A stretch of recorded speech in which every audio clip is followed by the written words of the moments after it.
இரவில் வரும் சந்தேகம். அதாவது நான் திருக்குறளை பற்றி 3000 வீடியோ போட்டிருக்கேன். சில பேர் என்னிடம், சார் நான் தமிழ் வாத்தியார், உங்களுடைய ஃபோன் நம்பர் கிடைக்குமா அப்படின்னு கேள்வி கேட்குறாங்க. சில பேர் நன்றி ஐயா அப்படின்னு சொல்கிறாங்க. சில டவுட்டு கேட்குறாங்க, நான் பதில் சொல்கிறேன். ஆனால் அது உங்களுக்கு புரியுதா இல்லையான்னு எனக்கு தெரியலை. ஏன் நிறைய படிச்சிருந்தாலும் தமிழ் வார்த்தையாக இருந்தாலும் டிஸ்கிரிப்ஷனை பார்த்து என்னை கேள்வி கேட்குறதில்ல? சத்தியமாக சொல்கிறேன், இலங்கை ஜெயராஜ் என்ன பேசுகிறார் திருக்குறளை பற்றி. இந்தியாவில் ஒருத்தங்கூட கிடையாது திருக்குறளை பற்றி பேசுகிறோம். திருக்குறளை பற்றி எந்த சந்தேகம் இருந்தாலும் உங்கள் கேள்விகளுக்கு நான் பதிலளிக்க தயார். உடனே இப்போ ராத்திரி 10 மணிக்கு மேலே எனக்கு ஃபோன் அடிக்காதீங்க. காலையில் ஃபோன் அடிங்க, 8 மணிக்கு மேலே ஃபோன் அடிங்க. திருக்குறளில் சந்தேகமா, சைவ சித்தாந்தத்தில் சந்தேகமா, தத்துவங்களில் சந்தேகமா, எந்த கேள்வியாக இருந்தால் என்கிட்ட கேட்கலாம். என்னுடைய ஃபோன் நம்பர் டிஸ்கிரிப்ஷனில் இருக்குது. அதை உங்களுக்கு படித்து புரிய தெரியலைன்னா என் பேரையும் மனோகரனை ஹெட்டாக போட்டு உங்களுக்கு கொஸ்டின் கேட்க நான் பதில் சொல்ல தயார்.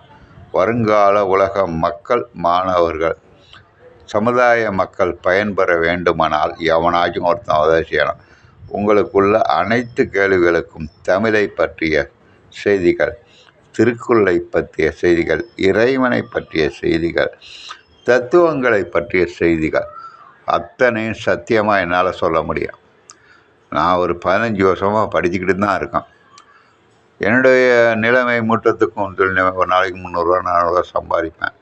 என் வாழ்க்கை இது, அதை பிரச்சனை விடுங்க. ஆனால் உலக சமுதாயம் வாழ எந்த வகையிலாவது நான் உங்களுக்கு உதவி செய்யலாம். நான் இப்பொழுது என்னுடைய தலைப்பே சந்தேகங்களை கேளுங்கள், எந்த விதமான சந்தேகங்கள் இருந்தாலும் அப்படின்னு சொல்லி ஃபோன் நம்பரை தலைப்பாக கொடுக்க போகிறேன். உங்களுக்கு எந்த வித சந்தேகமாக இருந்தாலும் தயவு செஞ்சு இப்போ கேட்க வைங்க. நான் படுக்க போகிறேன். காலையில் 7 மணிக்கு 8 மணிக்கு மேலே கேள்வி கேளுங்க, உங்களுக்கு பதில் சொல்கிறேன். உங்களுக்குள்ள கடன் பிரச்சனை, குடும்ப பிரச்சனை, வாழ்க்கை பிரச்சனை அத்தனைக்கும் வள்ளுவர் சொல்லியிருக்கார். அத்தனையும் என்னால் தீர்த்து வைக்க முடியும். ஆனால் நான் 500 சம்பளத்துக்கு மூட்டை தூக்க போகிறேன். ஆனால் இந்த 500 காசை கொடுத்தா சத்தியமாக உங்களுக்கு எல்லா பதிலையும் நான் சொல்லிட முடியும். என்னால் முடியும், சத்தியமாக முடியும். நான் எதுக்கு 500 கேட்குறேன் ப்ராடு அப்படின்லாம் நீங்கள் நினைக்க வேண்டாம். உங்களுக்குள்ள சந்தேகத்தை ஃபோனில் சொன்னால் போதும். சரி, எப்படியோ உலக சமுதாய மக்கள் வாழ்ந்தால் போதும். இப்போ என்னுடைய தலைப்பே உங்களுடைய சந்தேகங்களை கேளுங்கள் அப்படின்னு என் ஃபோன் நம்பரை கொடுக்க போகிறேன்.